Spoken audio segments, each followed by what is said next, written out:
Underworld don छोटा शकील का रिश्तेदार सलीम फ्रूट फिलहाल एनआईए की कस्टडी में है और कई सारे खुलासे एनआईए सूत्रों के द्वारा सामने आ रहे हैं, जिसमें से एक खुलासा ये भी हुआ है कि 2014 में जो अंडरवर्ल्ड से जुड़े एक शख्स के घर में शादी थी, उस वक्त सलीम फ्रूट ने कपड़े भिजवाए थे। तो कई सारे और भी खुलासे हुए हैं। हमारे साथ उनके वकील हैं, उनसे हम बात करेंगे। सर, क्या कुछ आरोप लगाए जा रहे हैं, उसमें क्या सच्चाई है और एनआईए का क्या मानना है, सलीम फ्रूट का क्या रोल है? नहीं, इसमें ऐसा है कि जो स्टेटमेंट्स जो भी अभी मुझे तो पता नहीं, बट ये स्टेटमेंट्स जो भी आपके प्रेस के थ्रू आए हैं, तो इसमें कोई एब्सोल्युटली बेसलेस है, इसमें कोई बुनियाद नहीं है उसमें। और एक्यूज तो कस्टडी में, तो उसका कोई स्टेटमेंट का कोई पुलिस कस्टडी में कोई वैल्यू नहीं होता है। इवन ये लॉ ऐसा है कि इसमें कोई वैल्यू नहीं है उसका स्टेटमेंट का। तो ये अफवाहों के बेस पे जो भी स्टेटमेंट बनाए जा रहे हैं कि सलीम फ्रूट जो है ये कपड़े पहुंचाता था या जो भी उस शादी के अंदर में वो गया था, ये सब बेसलेस है एलिगेशन। एनआईए का क्या मानना है? सलीम फ्रूट को जो गिरफ्तार किए, इतने लंबे समय तक वो अभी भी एनआईए की कस्टडी में है, एनआईए लगातार पूछताछ कर रही है। एनआईए का एग्जैक्ट एलिगेशन क्या है सलीम फ्रूट के ऊपर? एग्जैक्ट एलिगेशन ये है कि वो टेरर फाइनेंसिंग में इन्वॉल्व है, पहली बात तो। और वो पैसे जो है यहाँ से छोटे शकील को सब पहुँचाता था। एक्सटॉर्शन के जो पैसे आते थे, लोगों को डरा धमका के पैसे आते थे, तो वो पहुँचाता था सलीम फ्रूट छोटा शकील को। अभी उनका एक जगह कहना है कि पूरी डी कंपनी ऑर्गेनाइजेशन जो है उसको सलीम फ्रूट फाइनेंस करता था, और दूसरी जगह उनका लेवल ये बताया जा रहा है कि वो खाली कपड़े पहुँचाता था। तो इसमें क्या दोनों बातों में जो है ना कॉन्ट्रडिक्शन आ जाता है कि ये एक्चुअली क्या कहना चाहते हैं। तो ये स्टोरी जो है ये कुकअप की जा रही है एनआईए की, और इसमें कोई भी दम नहीं है इसमें। आपकी एनआईए ऑफिसर से बात हुई होगी, आपकी सलीम फ्रूट से भी बात हुई होगी परमिशन मिलने के बाद। क्या सलीम फ्रूट से जब बातचीत हुई तो उन्होंने कहा कि वो अंडरवर्ल्ड से किसी से जुड़े हुए हैं?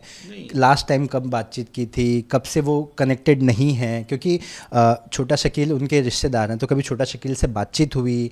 कब लास्ट टाइम बातचीत हुई थी? कब से वो किसी के कांटेक्ट में? एक्यूज़ का जो इंस्ट्रक्शन होता है लॉयर को, तो वो प्रिविलेज कम्युनिकेशन होता है, तो वो बिटवीन लॉयर एंड एक्यूज़ होता है।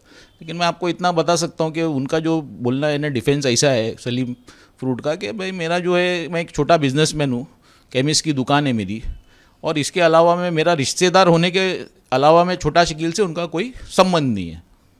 मतलब जो भी रोजी रोटी कमाते हैं वो उस केमिस्ट की वजह से कमाते हैं, कोई एक्सटॉर्शन वाला ऐसा कुछ नहीं? कोई रोल नहीं है उसमें, एक्सटॉर्शन का कोई ऐसा कोई उनके ऊपर कोई केस भी नहीं है। अगर उनका एनआईए का कहना है कि एक्सटॉर्शन के अंदर में वो इन्वॉल्व है, तो हमारी पुलिस है, बॉम्बे पुलिस है, तो उसके रिकॉर्ड में तो कोई अलाइव केस होता था उसके ऊपर। इतना सारा डी कंपनी को एक्सटॉर्ट करके पैसा दे रहा था, तो उसके बहुत सारे केस होना चाहिए था, जबकि ऐसी कोई बात नहीं है, एक भी कोई केस बता नहीं सके ये लोग। एक और बीच में बात आई थी कि सलीम फ्रूट किसी को 50 लाख रुपए देकर दिल्ली में सेटिंग कराने वाले थे कि उन्हें एनआईए गिरफ्तार ना करे, जिस मामले में मुंबई पुलिस ने कुछ लोगों को गिरफ्तार किया। ये क्या पूरी कहानी है कि वो दिल्ली में किसी से कनेक्टेड थे, वो उनको ही ठग रहा था?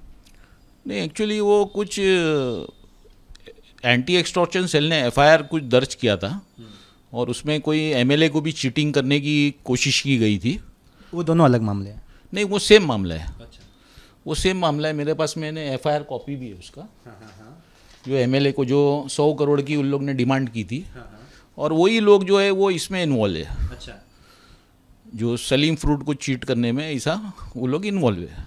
तो सलीम फ्रूट अगर मान गए थे कि आपको पैसे दे रहा हूँ मुझे एनआईए, हम ये नहीं एक्सेप्ट कर रहे कि सलीम फ्रूट ने पैसा दिया हुआ है, हमारा ये हम एक्सेप्ट नहीं करेंगे भाई चीटिंग करके लिया है। लेकिन ये कि एक ज़ोर ज़बरदस्ती से आदमी के ऊपर में ये सब एनआईए ने जो प्रेशर डाली है, तो उसके ऊपर आदमी कोई भी सोचा होगा कि भाई ठीक है, मेरा अगर सपोज इसके अंदर में मेरी तकलीफ़ दूर होती है तो मैं दूर कर लूँ उस पर। लेकिन ऐसा उनसे मेरी कोई ऐसी बातचीत हुई नहीं है। अगर मैं समझने की कोशिश करूँ, जो एनआईए का पूरा केस है, वो केस कितना सही है और कितना गलत है, आपका क्या मानना है? सलीम फ्रूट से जो बातचीत हुई होगी? नहीं, इसमें बेसलेस है, एलिगेशन एब्सोल्युटली बेसलेस है, और इनकी जो इसके अंदर में कुछ ज़रा भी वेटेज नहीं है, क्योंकि ये कोई इसमें डॉक्यूमेंट्री एविडेंस है नहीं उनके पास में, और कोई अभी तक भी कोई प्रॉपर्टी ये लोग ये बता नहीं सके कि भाई ये एक्सटॉर्शन के फंड से ये प्रॉपर्टी जो है प्रोसीड्स ऑफ क्राइम है या ये खरीदी गई है। इतने सारे प्रॉपर्टीज़ इन लोग बोल रहे हैं 2000 डॉक्यूमेंट है हमारे पास, 20,000 डॉक्यूमेंट है, लेकिन उसमें से एक सिंगल भी आप जब आइडेंटिफाई नहीं कर सकते हो तो इसका मतलब यही है कि इंसान बेकसूर है, इसका कोई संबंध नहीं है ये सब चीज़ों से। तो हमारे साथ सलीम फ्रूट के वकील विकार राजगुरु थे, जो बता रहे थे कि सलीम फ्रूट पर जितने भी आरोप लगे हैं उस सारे बेसलेस हैं, वो किसी भी तरह से एक्सटॉर्शन में इन्वॉल्व नहीं है, अगर होते तो उसका रिकॉर्ड कहीं ना कहीं होता। कैमरामैन अनुप रस्तोगी के साथ सूरज ओझा, ABP न्यूज़, मुंबई।